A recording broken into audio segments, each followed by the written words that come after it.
bersama Kak Kena dari Lembaga Pelayanan Anak Indonesia. Adik-adik, masih ingatkah minggu lalu kita sudah belajar firman Tuhan, kita sudah memuji Tuhan, dan sekarang kita akan memuji Tuhan. Tahu lagu kita minggu lalu? Yaitu Bebaslah, Bebaslah. Sambil nyanyi dan lihat gerakan. 1, 2, 3 ya. Bebaslah, bebaslah, bebaslah. Semua beban hatiku bebaslah. Bebaslah, bebaslah, bebaslah. Semua beban hatiku bebaslah.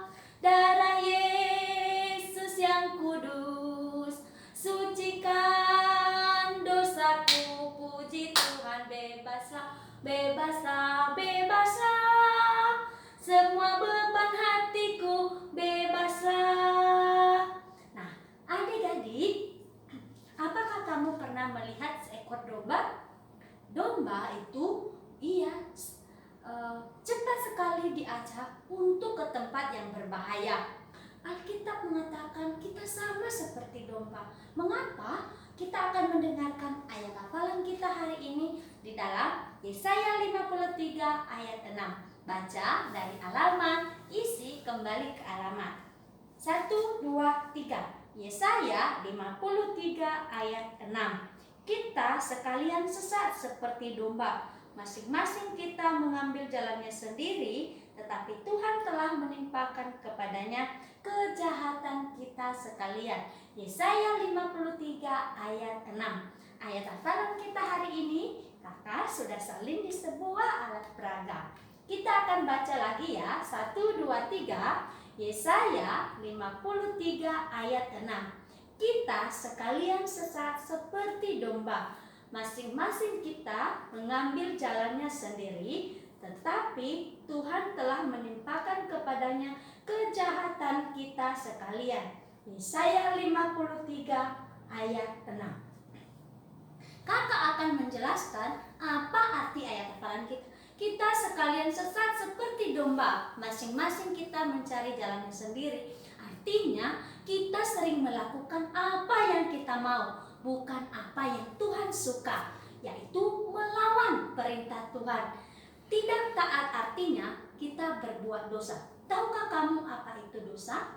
Segala sesuatu yang kamu pikirkan, yang kamu ucapkan, kamu lakukan tidak menyenangkan hati Tuhan. Ketika melawan, ketika kamu berbohong, itu dosa. Dan dosa ada hukumannya, terpisah dari Allah selamanya. Oleh karena Allah mengasihi kita, dikatakan di sini, tetapi Tuhan telah menimpakan kepadanya kejahatan kita. Artinya bahwa Allah telah menghukum anaknya sendiri untuk mengampuni hukuman dosa kita. Untuk mengambilnya dengan cara apa? Dia rela mati di atas kayu salib. Adik-adik, hari ini ayat hafalan mengatakan bahwa kamu dan saya tersesat karena mengikuti keinginan, tetapi Allah mengasihimu. Ia tidak mau kamu dihukum. Kita hafal sekali lagi. 1, 2, 3 ya. Yesaya 53 ayat 6. Kita sekalian sesat seperti domba. Masing-masing kita mengambil jalannya sendiri, tetapi Tuhan telah menimpakan kepadanya kejahatan kita sekalian. Yesaya 53 ayat 6. Nah, bagi kamu yang sudah percaya kepada Tuhan Yesus, berterima kasihlah kepada Tuhan. Karena apa? Karena Ia telah mengampuni dosamu. Dan kamu yang belum percaya, ingat, kamu masih tinggal di dalam dosa. Hukumanmu adalah terpisah dari Allah. Oleh sebab itu kamu perlu percaya Tuhan Yesus sebagai juru selamatmu, hingga dosamu diampuni. Ayat hafalan kita hari ini dihafal ya. Terima kasih.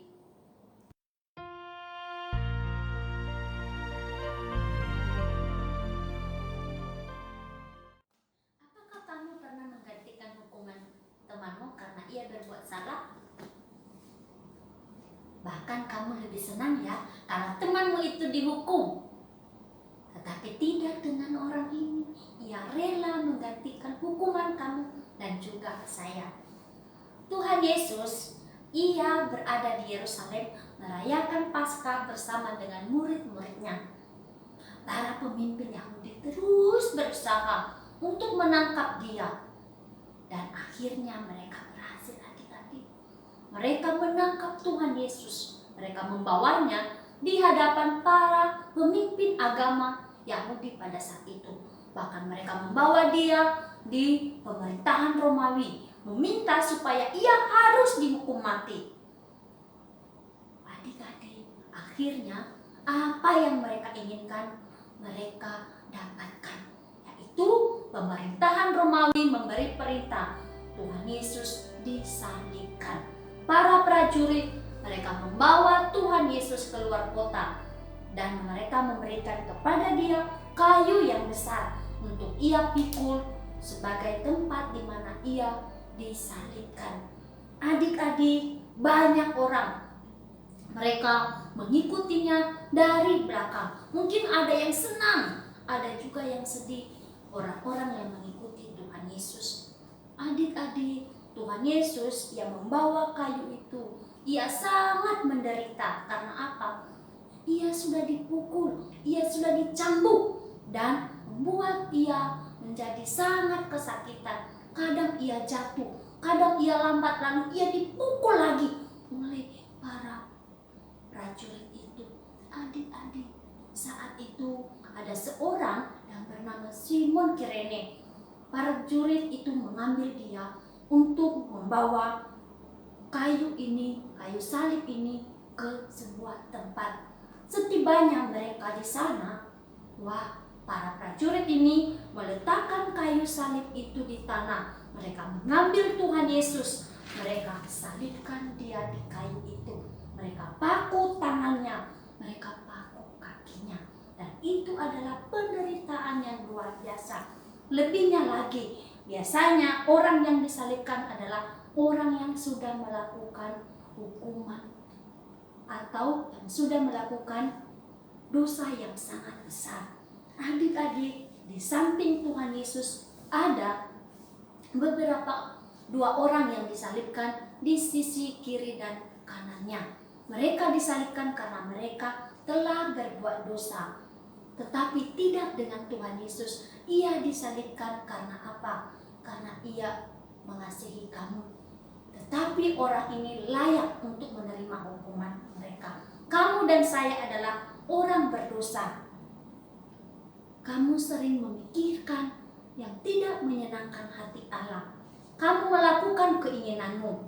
Masih ingatkah kamu ayat hafalan tadi mengatakan di dalam Yesaya 53 ayat 6, kita sekalian sesat seperti domba, masing-masing kita mencari jalannya sendiri. Artinya lebih mengikuti keinginan hatimu daripada keinginan Tuhan. Contohnya ketika kamu melawan atau membantah orang tua, atau ketika kamu berpura-pura tidak mendengar ketika orang tuamu memanggil namamu, itu adalah dosa. Kamu tidak pernah diajarkan untuk melakukan dosa, tetapi kita sudah punya keinginan untuk melakukan dosa. Dosa membuat kamu terpisah dari Allah dan tinggal di tempat yang sangat mengerikan. Orang-orang yang disalibkan di sebelah Tuhan Yesus layak menerima hukuman mereka karena mereka adalah orang berdosa. Setelah itu adik-adik, para prajurit ini mereka mengejek Tuhan Yesus. Mereka berteriak, mereka mengatakan, orang lain ia selamatkan, tetapi ia tidak bisa menyelamatkan dirinya. Wah, adik-adik, mereka terus mengejeknya. Bahkan salah seorang yang disalibkan di sebelah Tuhan Yesus juga mengejek dia. Dia bilang, kalau engkau Mesias, turunlah, selamatkanlah dirimu dan kami juga. Wah, adik-adik, apakah Tuhan Yesus marah saat itu? Tidak sama sekali. Alkitab berkata bahwa ia berdoa untuk mereka. Ia berkata, Ya Bapa, ampunilah mereka, sebab mereka tidak tahu apa yang mereka lakukan. Tuhan Yesus mati untuk dosa mereka karena Ia mengasihi mereka. Tuhan Yesus juga mengasihimu, mau mengampuni dosamu, karena Ia adalah yang menciptakan kamu. Ia membuat semua yang ada di dunia ini, seperti pohon, seperti bunga, atau seperti laut yang indah. Untuk apa? Untuk kamu. Tuhan Yesus juga, Dia adalah Allah yang mengasihimu. Dikatakan bahwa Allah sangat mengasihimu sebab Allah adalah kasih. Di dalam 1 Yohanes 4 ayat 8 mengatakan Allah adalah kasih.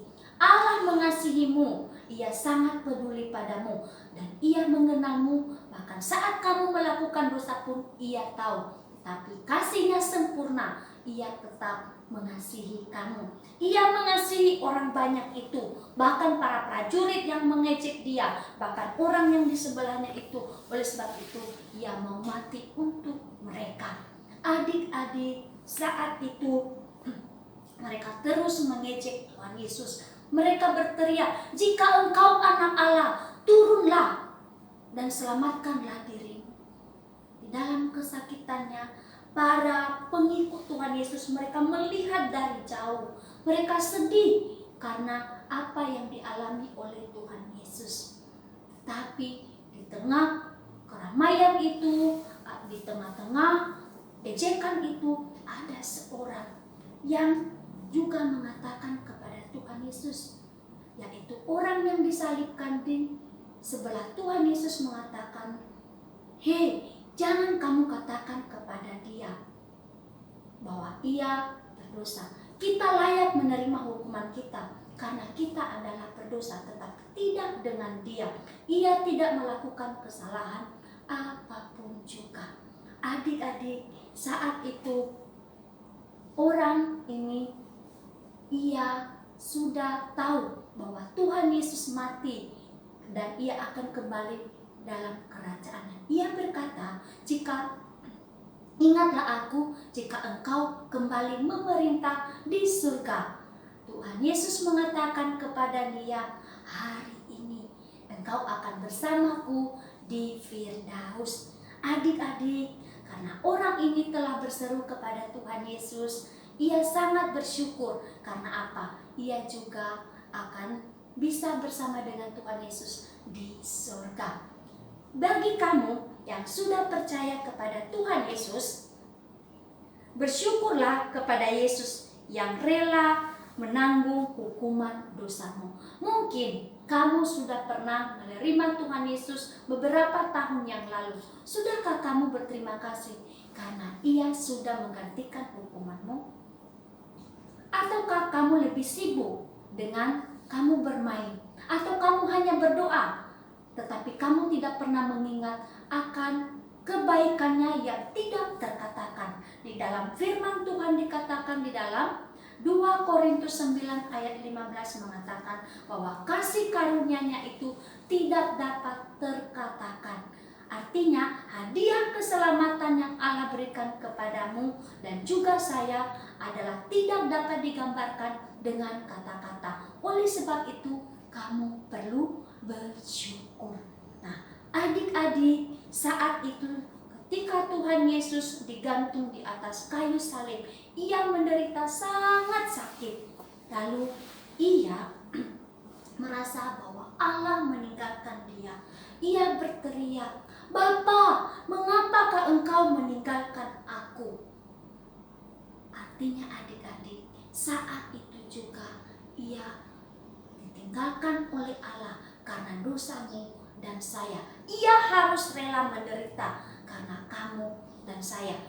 Dan setelah itu Tuhan Yesus, Ia berkata, "Sudah selesai." Artinya bahwa Tuhan Yesus sudah menyelesaikan semua hukuman dosamu dengan rela mati di atas kayu salib. Ia telah meninggalkan surga. Ia mati untukmu dan saya, yang seharusnya kamu dan saya yang dihukum. Tuhan Yesus sempurna, tetapi Allah meletakkan hukuman kita kepadanya. dengan mati di atas kayu salib, memberikan darahnya. Di dalam 1 Yohanes 1 ayat 7c mengatakan, dan darah Yesus anaknya itu menyucikan kita dari segala dosa. Tuhan Yesus, dia rela mati. Ia mati dan dikuburkan, dan kemudian pada hari yang ketiga ia bangkit, dan sekarang ia ada di surga. Ia mau kamu juga ada di sana suatu hari nanti. Adik-adik, setelah itu apa yang terjadi ketika anak manusia, anak Allah itu mati? Tahukah kamu, terjadi kegelapan yang luar biasa yang tidak pernah terjadi sebelumnya. Seperti malam hari itu berlangsung 3 jam lamanya, dari pukul 12 hingga pukul 3 sore. Itu artinya bahwa segala dosa dunia telah dihapuskan melalui kematian Tuhan Yesus Kristus. Adik-adik, setelah Tuhan Yesus berseru kepada Bapa di surga, ia mengatakan sudah selesai, dan ia mati. Ketika anak manusia itu mati, yang paling luar biasanya lagi, bahwa ada di sana tirai di bait suci terbelah menjadi 2. Tahukah kamu apa itu? Di mana tirai itu yang memisahkan antara manusia dengan Allah. Tidak boleh ada yang masuk ke dalam itu, hanya boleh masuk setahun sekali untuk mempersembahkan korban kepada Allah, dan itu adalah orang yang khusus, imam saja. Nah, adik-adik, tirai itu terpisah karena apa? Karena sekarang Tuhan Yesus sudah menyelesaikan, dan boleh siapa saja boleh datang untuk kepada Tuhan Yesus atau kepada Allah. Tidak ada lagi pemisah. Artinya bahwa tidak perlu lagi ke bait suci itu untuk meminta pengampunan dosa, tetapi hanya dengan cara percaya kepada Tuhan Yesus, dosamu dapat diampuni. Adik-adik, setelah itu apa yang terjadi? Yaitu terjadi gempa yang sangat luar biasa, menggoncangkan seluruh tanah pada saat itu. Wah, mereka sangat ketakutan, dan para prajurit yang tadi itu melihat, wah, mereka tahu benar dia adalah anak Allah. Adik-adik, tidak sampai di sana. Prajurit itu mereka menusuk lambung Tuhan Yesus, memastikan bahwa ia sudah mati. Setelah itu adik-adik, para orang-orang banyak itu mungkin mereka kembali, dan ada seorang yang bernama Yusuf Arimatea. Ia meminta kepada Pilatus untuk membawa mayat Tuhan Yesus untuk dia kuburkan. Pilatus memberikan izin kepada dia untuk menguburkan Tuhan Yesus. Ia membawanya di gua di mana ia sudah siapkan, dan di sana para pemimpin Yahudi masih belum puas. Mereka masih meminta Pilatus untuk memerintahkan orang untuk menjaga kuburan Tuhan Yesus, karena mereka takut jangan-jangan ia nanti dicuri oleh para murid. Oleh sebab itu para prajurit itu mereka menjaga, bahkan juga menyegel kuburan itu dengan batu yang sangat besar. Adik-adik, prajurit ini mungkin mereka berpikir, mengapa mereka harus menjaga kuburan itu? Siapakah Yesus? Mereka belum menyadari bahwa Yesus adalah anak Allah yang telah mati untuk dosa mereka. Apakah kamu juga menyadari bahwa kamu orang berdosa, bahwa Yesus telah mati untuk mengampuni dosamu? Dikatakan di dalam Roma 10 ayat 13 mengatakan, Roma 10 ayat 13, sebab barang siapa yang berseru kepada nama Tuhan akan diselamatkan. Artinya bahwa kalau kamu percaya kepada Yesus yang telah mati untuk dosamu, janji Allah, kamu diselamatkan. Adik-adik, maukah kamu hari ini percaya kepada Tuhan Yesus? Ingat, kamu akan diubahkan dosamu akan diampuni. Allah telah berjanji Ia menyelamatkan kamu. Bila hari ini pertama sekali kamu percaya kepada Tuhan Yesus, kamu bisa lakukan. Apa yang perlu kamu lakukan? Pertama, kamu akui semua kesalahanmu. Percaya kepada Tuhan Yesus, Ia telah mati untuk dosamu dan bangkit. Dan pilih Dia sebagai Tuhan dan Juru Selamatmu. Dia akan mengampunimu, mengubahmu dari dalam, sehingga kamu bisa menyenangkan hatinya. Bagaimanakah kamu melakukannya? Kamu bisa mengikuti doa saya seperti ini. Tuhan Yesus, aku akui aku orang berdosa. Aku percaya Tuhan Yesus telah mati untuk dosaku dan hidup kembali. Aku pilih Tuhan Yesus sebagai Juru Selamatku. Dalam nama Tuhan Yesus aku berdoa. Amin. Kamu bisa melakukannya. Adik-adik, terima kasih. Tuhan Yesus memberkati.